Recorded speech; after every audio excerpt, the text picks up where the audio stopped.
오늘 주시는 말씀은 베드로전서 4장 7절에서 11절 말씀입니다. 베드로전서 4장 7절에서 11절 말씀입니다.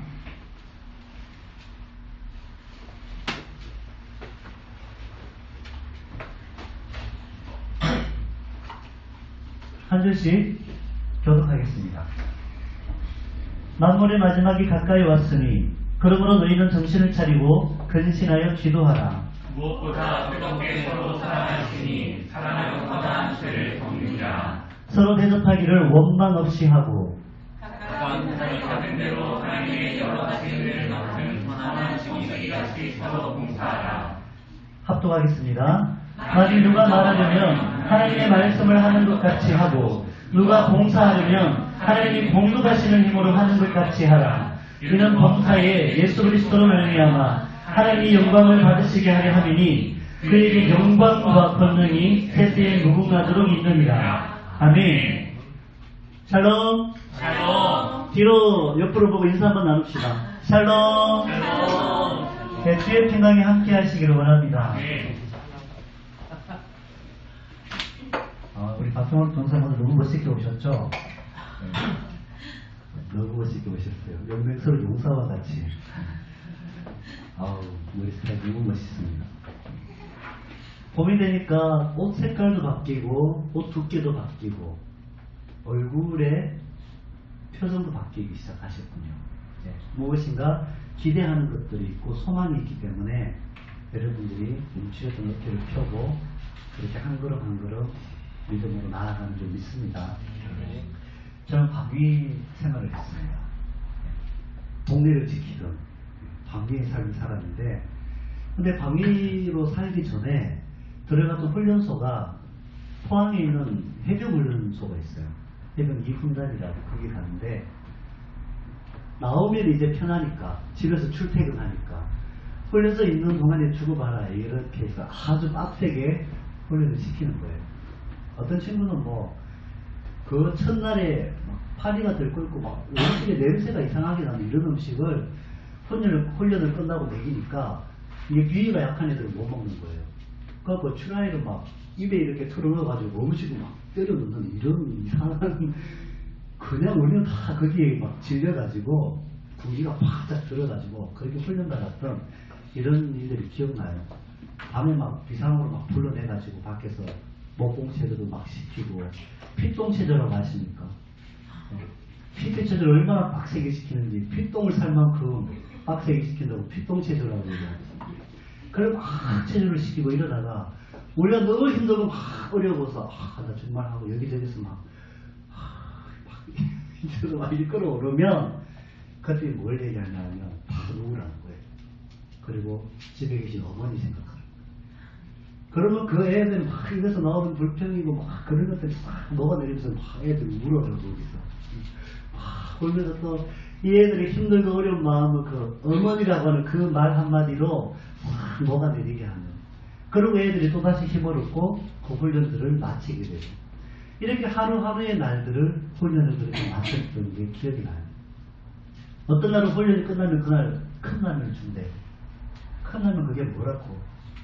그게 뭐라고 그 힘든 훈련들을 막 빡세게 하고 훈련들을 다 마친 다음에 그 큰 라면 하나 먹으면서 즐거워하는, 그렇게 하루하루를 그 마지막에 있다라는 거, 그날의 훈련의 끝이 있다라고 하는 이 생각을 가지고 하니까 어느새 수료하는 날을 맞이하게 되더라고요. 오늘날은 우리에게 만물의 마지막 때라고 말씀하고 계십니다. 이 마지막 때를 우리가 살아가고 있는데 우리에게 하나님께서 주신 십자가 은혜가 있어요. 우리들 다 그 십자가 은혜 아래 거하는 사람들인데 그 큰 죄를 사함받았는데 이제는 우리의 생활 속의 죄를 그치고 하나님의 뜻을 따라 살아야 된다라고 말씀하고 계십니다. 여러분 한번 보십시오. 교회 여러 교단들이 있어요. 어떤 교단은 하나님의 은혜라고 하는데 포커스가 딱 맞춰져 있는데 은혜 이후의 삶에 대해서 상당히 약한 데가 있어요. 어떤 데는 의지와 노력이라고 하는데 상당한 포커스를 맞춰져 있는데 이 은혜라고 하는 부분이 살짝 약화되어 있는 데가 있어요. 은혜 아래서 우리가 의지와 노력을 가지고 하나님을 따라가고 닮아가는 것. 이게 구원과 구원 이후의 삶입니다. 이게 같이 가야 밸런스가 맞는 거예요. 이게 믿음의 생활이라는 거죠. 그래서 오늘 본문은 그 얘기를 하는 거예요. 십자가 은혜 아래 거한 사람들은 그 큰 죄사함을 받은 사람이면 이제 네가 의지적으로 노력으로 힘써서 지난 날들의 생활 속의 죄를 그치라는 거예요. 그리고 하나님의 뜻을 따라 살아가는 거예요. 이런 사람들에게 무엇이 있냐면 육체의 고난이 있다라고 말합니다. 이 육체의 고난은 뭡니까? 예수를 따라가기 위해 살아가는 날들 동안에 져야 할 자기 십자가가 있다는 얘기죠. 이게 구원 이후에 은혜의 삶을 살아가는 사람들, 주님을 따라가는 사람들에게 주어지는 고난이라고 이야기하고 있습니다. 그리고 뒤에 가면요, 너희를 연단하려고 오는 불시험을 이상히 여기지 말라는 거예요. 그리스도의 고난에 동참하는 것이니 즐거워하는 거예요. 영광의 날 즐거워하고 기뻐하게 하려 하시니까 지금의 그 고난을 즐거워하는 거예요. 여러분 군생활할 때 욕하고 부정적인 생각을 가지고 나에게 소망이 없어, 왜 내가 여기 와 있어, 이런 생각 가지고 군생활하면 하루가 천년같이 느껴집니다.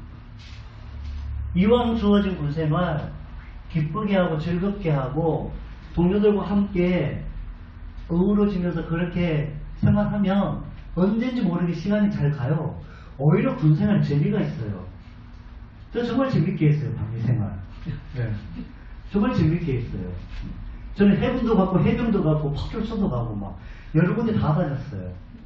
신봉사님 나 외인부대인 줄 알았어요. 근데 다 제가 들켰죠. 방위라는 것을. 이왕 할 것이면 즐겁게 하는 거예요. 즐겁게 감당하면 빨리 지나간다는 거예요. 오히려 그 일들이 행복한 거예요. 주님께서 우리에게 주시는 그 불같은 시험을 기쁘게 받으라는 거예요. 그럼 그 시험 넉넉하게 감당한다는 거예요. 이게 하나님께서 우리에게 주시는 거예요. 왜? 그 마지막 날에 영광의 날이 우리 것이고 그 영광의 날에 정말 영원한 기쁨과 즐거움이 너희 것이라는 약속을 하셨거든요. 이 두 내용 사이에 오늘 본문이 위치하고 있어요. 지금의 때가 마지막 때라고 얘기하고 있습니다. 그리스도 십자가 사랑을 믿는 사람들은요, 예수 그리스도 안에서 결단이 있어야 됩니다. 주의 사랑 안에서 죄의 시험을 받았기 때문에 생활 속에서 지난 날들의 죄를 거쳐야 한다라고 오늘 본문은 말하고 있어요. 그리고 여기서 거치는 데서 멈추지 말고 더 나아가서 구원 이후의 삶은 예수를 위한 자기 십자가를 진 자로 살아가는 거야 라고 본문은 말하고 있습니다. 그럼 마지막 때는 언제입니까? 2000년 전이에요. 오늘 본문이 쓰여졌던 것은 2000년 전인데 만물의 마지막이 가까웠다고 얘기하고 있습니다. 오늘날도 우리는 뭐라고 합니까? 마지막 때라고 얘기하고 있잖아요. 도대체 마지막 때는 언제까지입니까? 예수 그리스도의 복음이 성취되고 전파되는 이때를 마지막 때라고 얘기하는 거예요. 주님이 십자가에 달려서 구원을 확증하시고 주님께서 다시 오시리라고 하는 이때까지를 우리는 마지막 때라고 얘기합니다. 언제 주님이 오실지 모르는 때를 우리가 살고 있습니다. 성육신이 하신 예수 그리스도의 죽음과 부활 이후를 우리가 마지막 때라고 하는데 언제 주께서 다시 오실지 알 수 없잖아요. 우리가 언제 주님 품에 알 수 없는 시대를 살고 있습니다. 우리는 지금 세상 끝에 살고 있습니다. 이렇게 세상의 끝에 살고 있는 믿는 자들에게는 고난이 필수라고 이야기하고 있습니다. 그러면 세상 끝에서는 우리가 먼저 세상의 유혹과 풍조에 휩쓸리지 아니하고 예수로 인해 십자가의 길을 끝까지 걸을 수 있는 방법이 뭘까요? 그걸 오늘 본문에서 우리에게 말씀하고 있는데 첫 번째는 먼저 기도하는 거예요. 기도하는 거예요. 늘 깨어서 하나님의 뜻에 집중하며 민감한 가운데 주의 뜻을 구하며 쉼 없이 기도하라는 거예요. 정신을 차리고 근신하여 기도하면 영적 긴장감을 가지고 집중적으로 기도를 하면 어떤 역사가 일어나냐 하면 이 혼탁한 세상에서 하나님의 선하시고 온전하신 뜻을 분별할 수 있다라고 얘기합니다. 그래서 빌립보서 4장 6절에서는 그 말씀을 하죠. 그렇게 하나님 앞에 기도할 때에 어떤 일이 일어나냐 하면 우리의 마음과 생각을 주님께서 지켜주신다라고 말씀하고 있습니다. 나를 둘러싼 환경과 조건들 앞에 흐트러지지 않게 하시고 영적 긴장감을 가지고 집중하여 기도하면 나를 향한 그 환경들을 통해서 말씀하시는 하나님의 뜻을 듣게 하신다는 게 기도하는 이유라고 말씀하고 있습니다. 이렇게 하나님의 뜻을 알게 되니 우리는 이것을 가지고 영적 분별력이라고 말하죠. 기도하는 사람이 영적 분별력을 가질 수 있습니다. 우리가 의지적으로 하나님께 집중하도록 애쓰고 기도하면 하나님께서 그 뜻을 알려주시고 삶을 둘러싼 여러 가지 문제와 환경 가운데서도 주님의 뜻을 붙잡을 수 있도록 우리의 생각과 마음을 지켜주신다는 겁니다. 이것이 마지막 때를 살고 있는 우리가 기도하는 이유입니다. 그리고 마지막 때를 살고 있는 우리는요, 서로 사랑해야 됩니다. 놀라운 원리가 여기 담겨 있습니다. 서로 사랑하되 어떻게 사랑하냐 하면 뜨겁게 사랑하라는 거예요. 왜냐하면요, 이 사랑은 허다한 죄를 덮는 힘을 가지고 있기 때문입니다.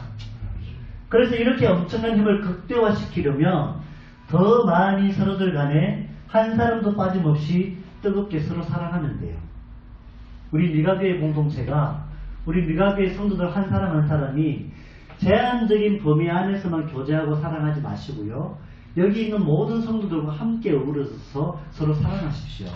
그러면 이 사랑의 힘이 극대화됩니다. 놀라운 역사가 이곳에 일어납니다. 마태복음 24장 12절은 이렇게 말합니다. 예수께서 장차 다가올 시련들과 관련해서 많은 사람의 사랑이 식어지리라고 예언을 하셨어요. 오늘날 세대를 한번 보십시오. 개인주의가 상당히 극대화되어 있죠. 내 생활 터치하면 안 됩니다. 그 생활을 터치하는 부분들이 오히려 지금은 법적으로까지 금지시키고 처벌을 받게 되는 이런 상황들이 펼쳐지고 있는 시대를 살고 있습니다. 메말라가는 시대를 살고 있죠. 내 옆집에 누가 죽어가도 그 사실도 모르는 채 살아가는 이런 시대를 오늘날 우리가 살고 있습니다. 그래서 우리는 이런 시대는 더더욱 우리가 사랑의 힘을 가지고 사랑해야 된다는 것을 인식할 수밖에 없습니다. 마지막 때가 되면 어둠과 빛이 더욱더 선명하게 구별되거든요. 사랑은 허다한 죄를 덮습니다. 오늘 말씀보다 앞인 4장 1절과 2절에서는요. 우리가 주의 은혜로 죄를 없이함 받았기 때문에 실제로 우리의 행동 속에서 죄를 거쳐야 한다고 강조하고 있습니다. 그러면 정말로 우리가 그리스도께서 하셨던 것처럼 죄를 거치는 것이 가능합니까? 그리스도인들이 그리스도 안에서 하나님의 공동체로 묶어주는 것은 베풀고 용서하는 사랑을 통해서 가능하다고 말합니다. 이 공동체적인 사랑을 통해서 공동체적으로 죄를 거치는 것 또한 가능하다고 말합니다. 그래서 서로 사랑이라는 말이 강조되고 있습니다. 서로 사랑하라고 말씀하고 계십니다. 그 서로 사랑하는 이런 역사가 일어날 때는요. 각 개인의 삶에도 죄를 거치게 하는 영향을 끼치는 것이 이게 사랑의 힘입니다. 여러분 죄의 대담성에 대해서 아십니까? 죄의 강박성에 대해서 알고 계시죠? 죄가 관영한 시대를 우리가 살고 있습니다. 왜 죄가 관영해질까요? 이 사람도 그렇게 살고 저 사람도 그렇게 살고 이 단체도 그렇게 살고 저 무리도 그렇게 살고 다수가 그렇게 살아가고 있으니까 이게 죄 짓는 것에 대한 두려움이 없고 양심의 가책이 없고 죄에 대해서 용기가 생기는 거죠. 그래서 그 사람들이 죄에 대해서 더욱더 담대해지는 겁니다. 제가 어릴 때 축구를 좋아했어요. 그래서 국민학교 때 다른 학교에 원정을 가서 그 학교 친구들과 축구 게임을 하고 그리고 이게 집으로 돌아오는 이런 일들이 여러 번 있었어요. 그때도 한 6km 정도 되는 길을 걸어서 갔어요. 친구들과. 그리고 축구를 하고 돌아오는 길에 마을에 구멍가게가 돌아오는 길목에 조그만 구멍가게가 하나 있었어요. 우리가 너무 배가 고팠어요. 10몇 명이. 근데 우리 손에 다 합쳐서 50원 있었어요. 그리고 이때 50원의 가치를 무시하시는군요. 이때 50원이면 과자 한 봉지 사 먹습니다. 예. 그래서 이 50원을 다 들고 오다가 너무 배가 고프니까 애들끼리 약속을 한 거예요. 한 사람씩 이렇게 뛰어 서는데 제일 마지막 사람은 가게까지 들어가는 거예요. 50원 들고. 그리고 그 가게에서 과자를 이렇게 막 만지다가 주인이 안 부를 때 옆에 밖에 있는 애한테 과자를 던지는 거예요. 그럼 걔가 그 다음에 이렇게 던지는 거예요. 또 던지고 또 던지고 이렇게 하는 거예요. 이게 나 한 사람은 절대로 못하는 짓이거든요. 나는 그래도 너무 이게 정말 죄잖아요. 정말 잘못한 거잖아요. 50원 가지고 어떻게 5,000원어치 사옵니까? 500원어치 사오면 이게 말이 안 되잖아요. 그런데 같이 하자고 해서 같이 샤바샤바 해가지고 오케이 하니까 마음에 용기가 생기는 거예요. 그래서 줄을 써가지고 너네 그런 거 절대로 하면 안 돼. 그래서 과자가 한 12개가 밖으로 나온 거예요. 50원 주고 나왔어요. 죄에 대한 가책이 없는 거예요. 마음이 불편함이 없는 거예요. 죄는 공통적으로 하면 이런 강박성이 생기는 거예요. 그래서 죄가 관영해지는 거예요. 여러분 반대로 보면 사랑의 원리가 그런 거예요. 여러분 한 사람이 사랑하면 한 사람만 사랑하면 다 같이 사랑하는 게 힘들어요. 다 같이 나는 개인적이고 나밖에 모르는 사람들이 생길 수 있어요. 2사람, 3사람, 4사람 계속 사랑을 하면요. 그 가운데 사랑이 계속해서 퍼져나가는 거예요. 그 사랑의 힘이 놀랍습니다. 그 사랑의 힘이 엄청난 일을 일으키는 거예요. 그래서 우리 성도들 모두가 이 사랑의 힘을 가졌으면 좋겠어요. 우리 서로 사랑합시다. 한 사람도 빠짐없이 우리의 사랑의 관계가 확대되기를 원합니다. 우리 옆에 사람 보고 고백합시다. 우리 서로 사랑합시다. 뒤에 분들에게 하고는 서먹하신 분들, 성복 형제까지 사랑한다라고 고백을 했습니다. 이 엄청난 역사가 지금 이 현장 가운데 일어나고 있어요. 우리 안에 하나님께서 일으키실 사랑의 역사를 기대합니다. 이 사랑은요, 죄를 덮는 역사를 일으킵니다. 여러분, 죄를 덮는다라고 하는 의미는요, 죄를 불법적으로 은폐하거나 죄를 속한다는 것이 아닙니다. 죄가 있는 걸 불법적으로 가려주고 은폐하는 게 아니에요. 무슨 얘기냐면 죄를 말소하거나 사라지게 한다는 거죠. 사랑으로 죄를 덮는다라는 말은 죄를 말소하거나 사라지게 하는 능력이 그 사랑의 힘이다라는 거죠. 죄를 덮는다는 말의 의미는요, 죄 지었는데 괜찮아. 죄 지으면 어때? 나도 죄 지었는데 뭐. 죄를 억제하고 죄의 힘을 그렇게 죄를 수용하고 용납하는 게 아니라는 얘기예요. 죄를 억제하고 죄의 힘을 약화시키고 죄를 소멸하는 능력이 이 사랑에 있다는 거죠. 예수께서 우리를 사랑하셔서 십자가에 죽으심으로 죄를 정복하셨습니다. 죄가 예수 그리스도의 사랑 앞에서 맥을 못 춥니다. 죄에 속박된 우리를 죄에서 건져내신 힘이 여기 예수님의 사랑의 힘입니다. 이렇듯 우리가 죄가 만연한 곳, 죄가 주인 행세하는 곳에 들어가 예수 사랑의 힘으로 변함없이 그들을 대하고 나누고 섬기고 베풀며 그 사람들에게 있던 강한 죄성이 힘을 잃게 된다는 거죠. 그 환경을 장악하던 죄가 점점 더 소멸되어가는 역사가 일어나는 거죠. 서로가 서로를 이렇게 대하면 서로에게 살아있어 활개를 치던 죄성이 힘을 잃게 되고 오히려 사랑의 힘이 죄의 차단을 뛰어넘어 적극적인 돌봄과 나눔과 위로와 격려와 섬김의 역사를 불러일으킨다는 게 오늘 본문에서 말씀하는 거예요. 그래서 일어나는 게 뭡니까? 주신 은사대로 서로 봉사하고 니것내것 할 것 없이 서로의 필요를 채워주며 즐겁게 서로 대접하는 일이 일어나는 거예요. 사랑이 죄를 덮는다는 것은 이런 의미입니다. 어디 엄청난 화재가 일어났어요.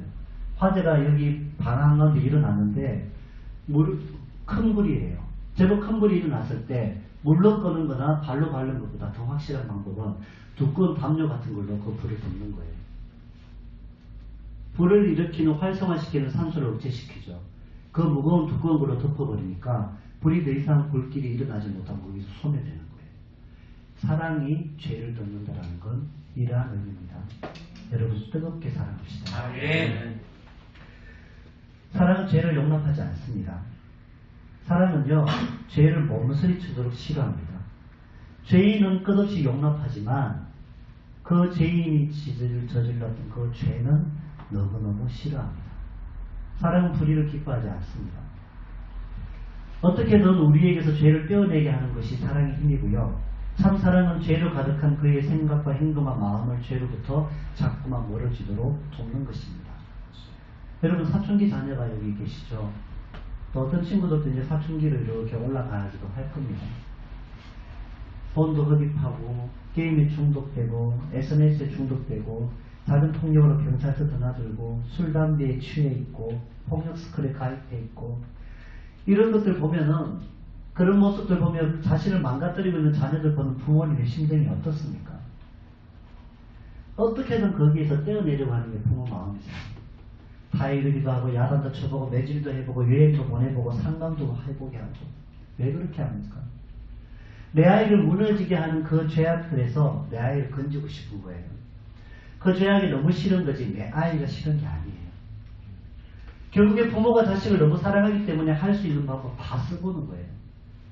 중요한 사실은 부모의 자녀 사랑하는 마음은 어떻게든 그 자녀에게서 죄악을 떼어내고 싶은 거예요. 그런데 아직 철없는 아이들은 엄마가 아빠가 나를 미워한다고 생각하죠. 부모님이 해결 방법이 서툴 수도 있죠. 그래서 자녀 사랑하는 부모 마음은 그럼에도 불구하고 변함이 없다는 사실이죠. 네가 못된 짓하고 나쁜 짓하는 그 짓을 싫어하는 거지 내 아이는 내가 대신 주고도 아깝지 않을 만큼 사랑하는 게 부모의 마음입니다. 나를 영원한 사망으로 끌어가는 죄가 있었습니다. 이것 때문에 하나님 아버지께서 우리를 더 이상 이 죄에 속하지 않도록 내리신 결정이 하나님의 아들 예수 그리스도가 충만한 사랑으로 죄가 가득한 이곳에 들어오신 사건이죠. 이 사랑을 완성하기 위해서 때로는 감정이 상하고 상처도 받고 무시도 당하면서도 그럼에도 잊지 않으셨던 것은 나를 사로잡고 있는 그 죄에서 나를 멀어지게 하려는 그 마음으로 예수께서 우리를 포기하지 않으셨습니다. 우리 죄에서 자유케 하기 위해 모든 시험을 물리치셨습니다. 죄로 가득 찬 마음과 삶에서 죄가 무기력해지고 예수 사랑의 힘에 의해 변화되고 치유되고 회복되어가는 그 현상이 그의 사랑에 반응하는 사람들에게 나타나기 시작합니다. 우리 주님이 이렇게 하셨습니다. 이 죄악 세상 악함에 개의치 않고 충만한 사랑을 지속적으로 우리에게 흘러보내셨다는 사실입니다. 그 사랑의 최절정이 죄로 원수된 우리 위에 십자가에 오르신 사건입니다. 그 사랑으로 영원히 타오를 것 같은 죄의 화마를 단번에 덮어버리셨습니다. 그래서 예수 사랑을 믿기만 하면 내 안에 죄의 기세가 꺾이고 죄가 소멸되는 역사가 나타납니다.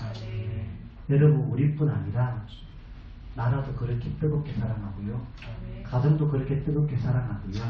교회도 그렇게 뜨겁게 사랑했으면 좋겠습니다. 그러면 가정을 무너뜨리는 죄, 교회를 병들게 하는 죄, 나라를 혼란스럽게 하는 죄, 나를 넘어지게 하는 이런 죄들을 우리가 뜨겁게 미워하게 되어 있습니다. 교회를 너무너무 사랑하는 거예요. 그래서 교회 안에 들어오는 이런 죄성들을 너무너무 미워하게 되는 거죠. 그런 마음을 가지고 우리가 서로 사랑했으면 좋겠습니다. 이런 게 있습니다. 내 안에 어떤 완악함이 생겨날 때가 있습니다. 만약 그것이 다른 사람이었다면 상당히 예민한 사람이고 상당히 뾰족하고 무엇인가 말이 들어가면 반드시 공격적으로 나오고 그 사람의 그러한 모습 때문에 주위에 있는 사람들이 그에게 무엇인가 말을 하고 싶어도 그에게 무엇인가 이것은 잘못된 것이라고 타이르고 싶은데도 불구하고 에이 나한테 어떤 불똥이 튈까봐 차라리 하지 말자. 왜? 그 모나고 뾰족하고 민감하고 그 공격적인 그 성격이 싫어서 그래서 그를 그렇게 함부로 다가가지 못합니다. 그런데 내 안에서 나의 쓴뿌리가 올라올 때 내 안에서 주님의 사랑에 거부하고 있는 쓴뿌리가 올라올 때는 그거 가차없이 뽑아버려야 돼요. 여러분 잘 아시잖아요. 내 안에 그런 죄성이 올라올 때 그대로 좀 어떻게 됩니까? 내가 무너지는 거예요. 내가 무너지는 거예요. 너무 잘 알고 있잖아요. 그래서 주의 은혜가 충만해서 주의 은혜로 살아가는 삶을 살면 누군가가 그렇게 하면 너무 좋겠지만 나의 그러한 뾰족하고 모난 날카로운 성격 때문에 누군가가 다가오지 못하는 사람들이 있다는 사실이에요. 주의 은혜로 그 안에 그런 것들을 알게 하시고 느끼게 하실 때 가차없이 그 선뿌리를 뽑아버려야 돼요. 그렇게 할 때 하나님께서 우리 안에 또한 뜨거운 용납과 사랑의 역사를 일으킨다는 사실을 기억하시기 바랍니다. 그리스도인들이 초기에 어떻게 서로를 대접했냐면요. 기독교의 생명과 관련했던 삶을 살았죠. 자신의 집을 가정교회로 내어놓고 그리고 자신의 소유를 전혀 아끼지 아니하고 함께 공유하고 있던 그러한 시대죠. 수많은 선교사들이 있으면 기꺼이 자신의 집을 함께 예배하는 처소로 내어놓던 그러한 시대가 있었습니다. 여러분, 바울이 선교할 때 빌립보에서 자주장사인 루디아를 만났죠. 이 루디아가 자신의 집을 내어놓고 끊임없이 바울의 선교를 후원했던 사람이죠. 우리 미가교회 성도들 중에 이렇게 대접하고 후원할 수 있는 사람은 지극히 소수일 거예요.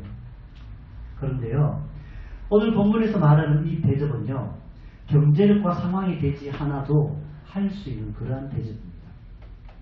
여러분, 저는 이런 마음이 있습니다. 여기 있는 우리 권사님이나 아니면 집사님이나 아니면 사모님이나 이런 분들만이 대접할 수 있는 게 아니에요. 여기 있는 젊은 청년들도 대접할 수 있어요. 주안이나 주연이나 주아도 대접할 수 있어요. 이건 누구나 다 할 수 있는 대접이에요. 교회 내에서의 대접은요, 그리스도인들 사이에서 상호간 사랑의 구체적인 표현이기 때문에 각 개인의 은사와 상관이 없어요. 내가 소유가 많고 적은 거 상관이 없어요. 나는 그런 은사가 없으라고 말할 수 있는 계제가 아닙니다. 왜냐하면 성도 서로 간의 나눔을 얘기하는 거예요. 아주 작은 것 하나라도 나눌 수 있는 그런 교제가 이게 대접이라고 말하고 있어요. 서로 대접하시기 바랍니다. 대접은 그 자체가 봉사는 아닙니다. 그런데요, 하나님 나라의 확장과 교회의 사명으로서의 봉사를 위한 필수적인 무대를 제공해 주는 게 이 대접하는 거. 풍성한 나눔의 장.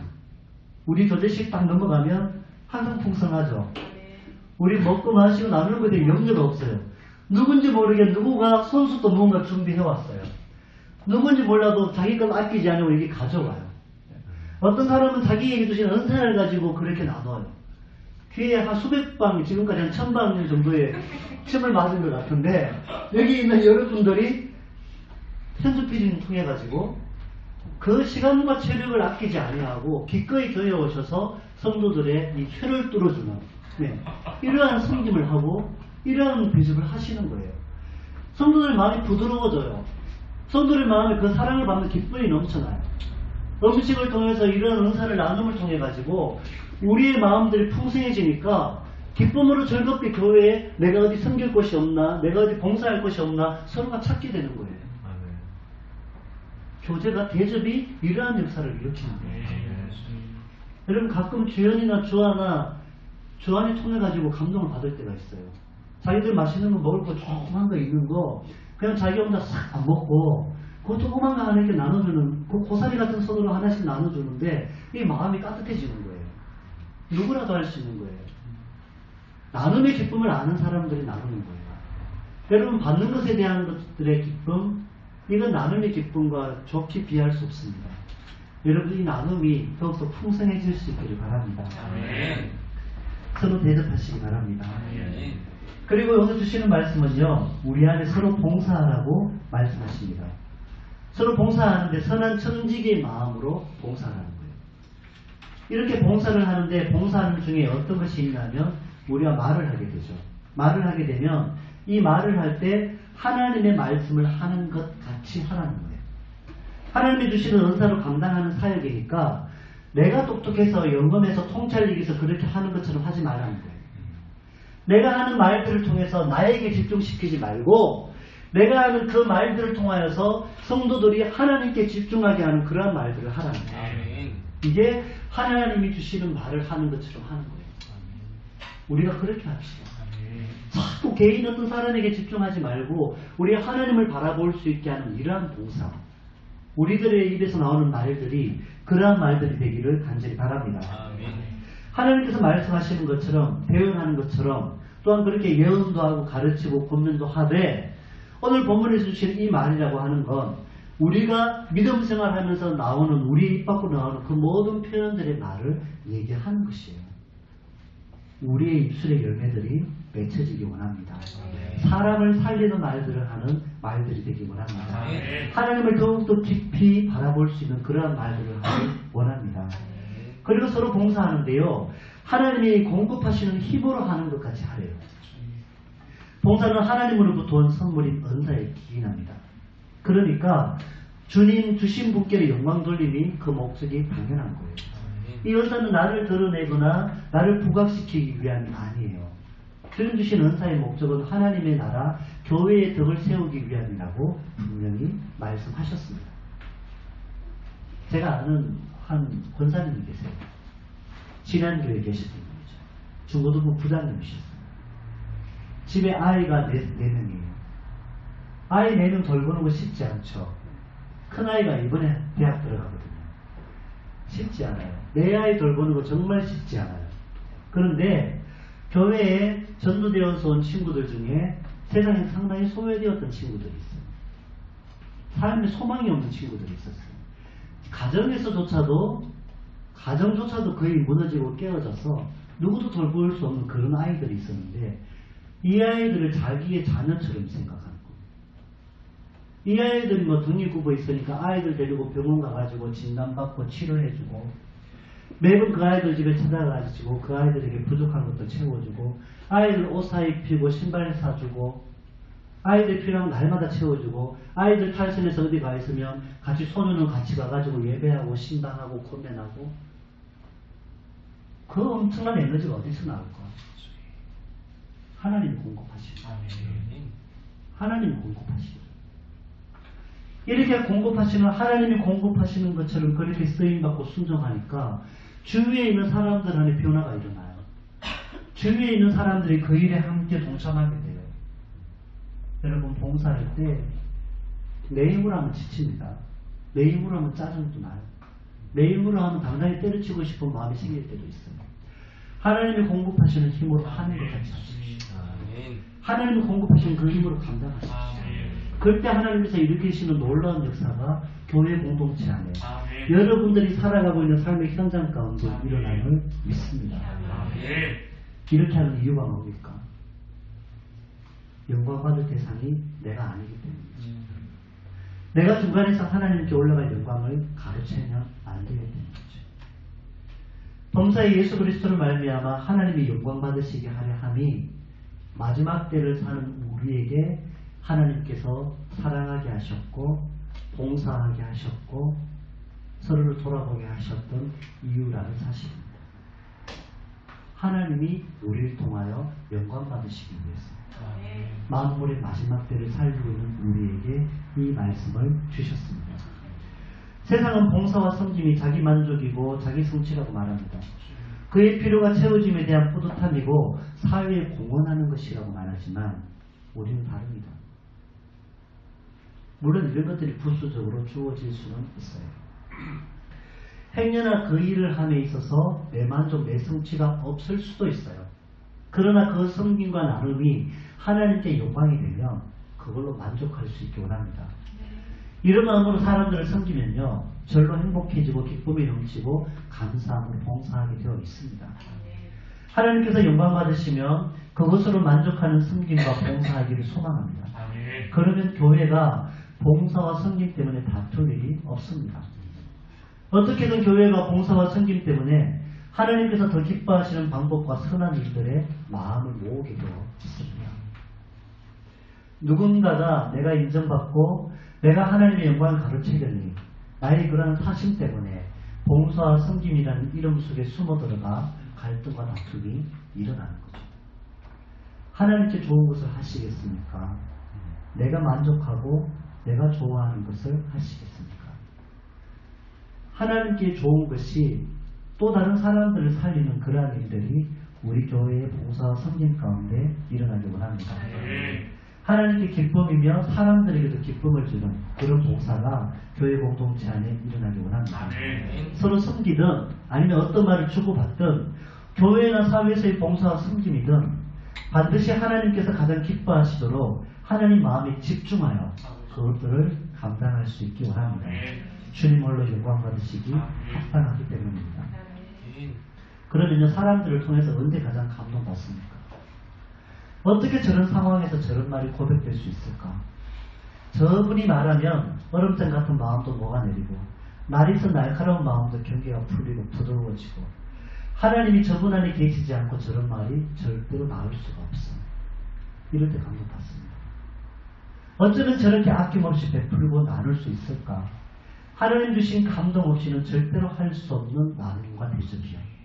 이런 것들이 감동을 일으킵니다.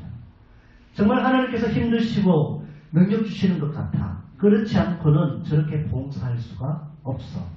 무슨 말입니까? 포커스가 그 사람이 아니라는 얘기죠.